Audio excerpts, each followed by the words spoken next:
Environment biotic भी हो सकता है, अबायोटिक भी हो सकता है। बायोटिक मतलब जो चीज़ें जिंदा हैं उसे हम बायोटिक कहते हैं। जो अबायोटिक चीज़ें हैं यानी कि जो जिंदा नहीं है उसे हम अबायोटिक एलिमेंट्स ऑफ एनवायरनमेंट कहते हैं।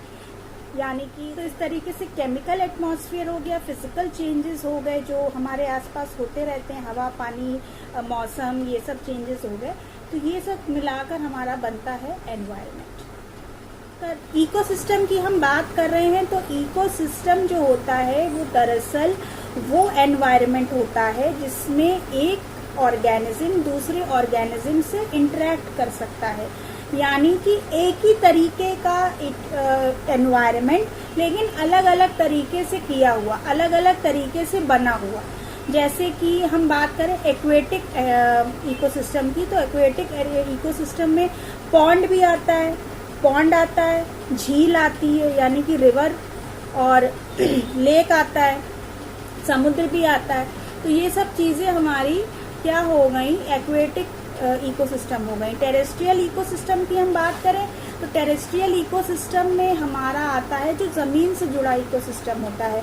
यानी कि हम एक इकोसिस्टम में रहते हैं जहाँ जमीन जुड़ी होती है, जैसे कि डेजर्ट, रेगिस्तान भी एक हमारी टेरेस्ट्रियल इकोसिस्टम हो गई।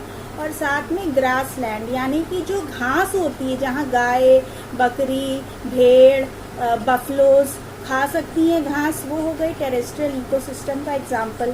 तो ये आपको समझ में आया कि कैसे इकोसिस्टम क्या होता है। इकोसिस्टम यानी कि एक ऐसा एटमॉस्फेयर जहाँ पर एक जैसे लोग रह सकते हैं लेकिन वो एक दूसरे से इंटरेक्ट कर सकते हैं।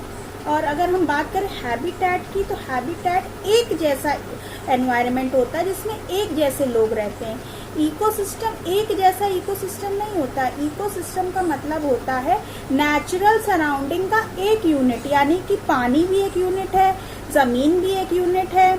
और अगर हम बात करें आर्टिफिशियल इकोसिस्टम भी इंसान ने बनाया है। अब आप सोच रहे होंगे आर्टिफिशियल इकोसिस्टम क्या है, तो आर्टिफिशियल इकोसिस्टम है जैसे कि एक्वेरियम, जैसे हम मछली का घर बनाते हैं तो वो एक एक्वेटिक इकोसिस्टम हो गया, लेकिन आर्टिफिशियल, वो इंसान ने बनाया है।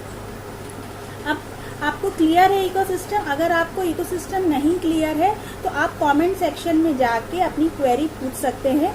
यकीन कीजिए मैं सभी का जवाब दूंगी।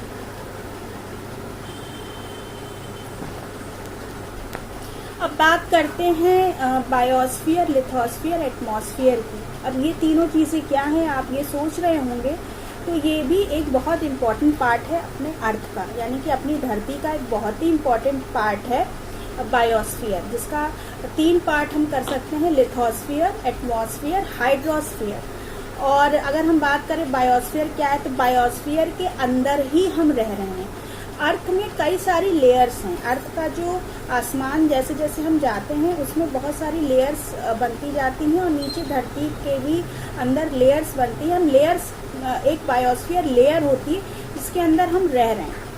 मैंने शुरुआत में थोड़ा सा गलत बोल दिया, प्लीज़ मुझे माफ़ कीजिए। बायोस्फीयर हम बात कर रहे हैं, और बायोस्फीयर के 3 पार्ट्स हम यहाँ पढ़ेंगे, लिथोस्फीयर, एटमॉस्फेयर एंड हाइड्रोस्फीयर। अगर हम बात करें बायोस्फीयर की, तो बायोस्फीयर क्या है? बायोस्फीयर वो एक लेयर है अर्थ की, धरती की वो लेयर है जहाँ पे लाइफ एग्जिस्ट करती है, यानी कि जिंदगी कहाँ है?